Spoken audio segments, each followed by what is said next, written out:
তোমার সাথে একদিন দূরে কোথাও ঘুরতে যাব, যেখানে বিকেলগুলো ধীরে নামে আর মানুষের ভিড়ও আমাদের একা করে দেয়।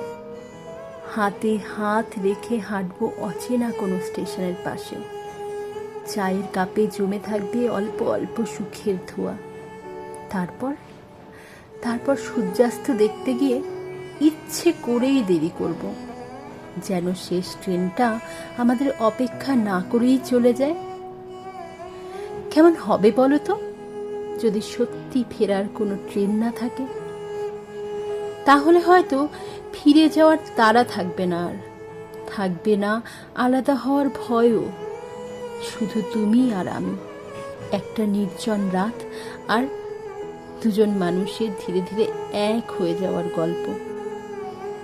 সেদিন হয়তো পৃথিবীর সব পথ বন্ধ হয়ে গেলেও আমার কোনো আফসোস থাকবে না, কারণ হারিয়ে যাওয়ার জন্যে আমি তোমাকেই বেছে নেব।